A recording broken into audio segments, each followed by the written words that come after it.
In problem 5, we're going to do an ANOVA, which stands for analysis of variance, to test whether the cars listed in the table below have equal fuel economy. I've already copied the data into Excel. So I'm going to calculate the average for the Chevy Spark,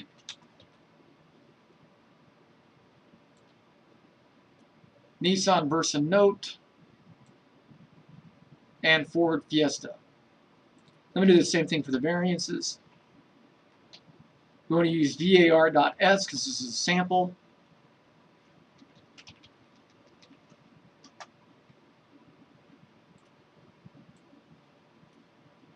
The variances are pretty close to each other.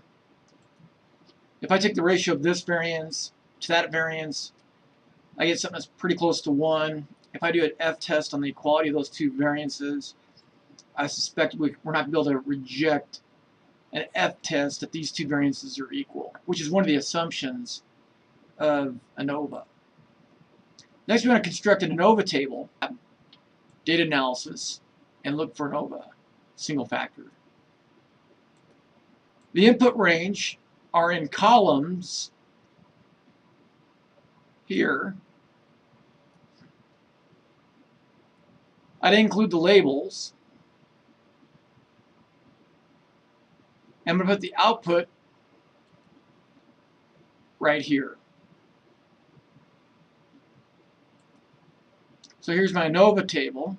So my averages, this does my averages too, right? 38.1888, 36.1888, and 38.175. And it does the variances too. 1.627, 1.444, and 1.285. My ANOVA table is down here. I'm going to widen this out a little bit so we can see it better. And reduce the number of decimal places to 3 for all but the degrees of freedom. Next, I'm going to copy the means, the variances, and the numbers in the ANOVA table into Cengage Now. So 38.188, 36.188,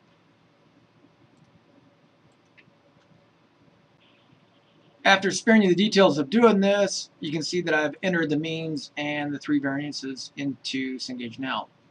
In part A, I need to compute the grand mean. Over here, I'll calculate the grand mean.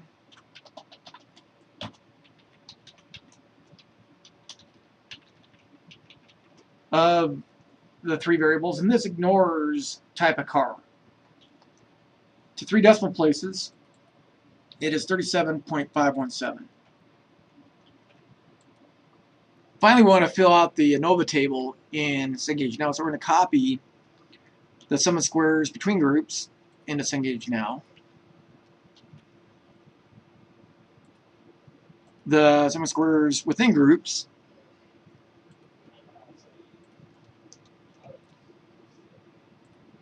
The total sum of squares.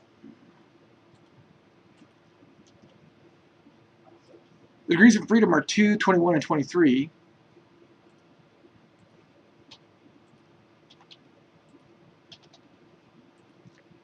The mean square between groups.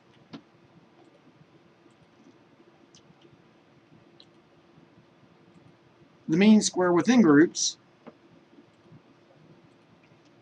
And the ratio of these two is the F statistic, which is 7.3.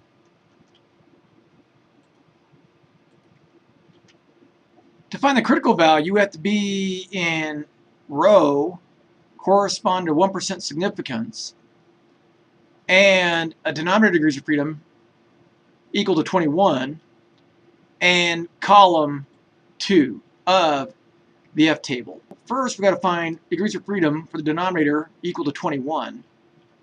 Column 2, 2 degrees of freedom in the numerator. Row grouping 21, and then a significance level of 1%, 5.78 is our critical value.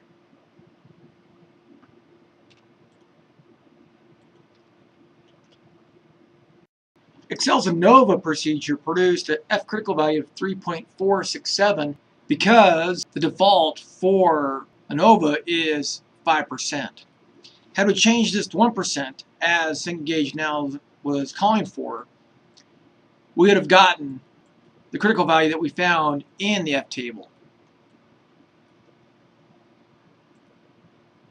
5.78. To conclude in part C, we have to compare the F test statistic to the critical value.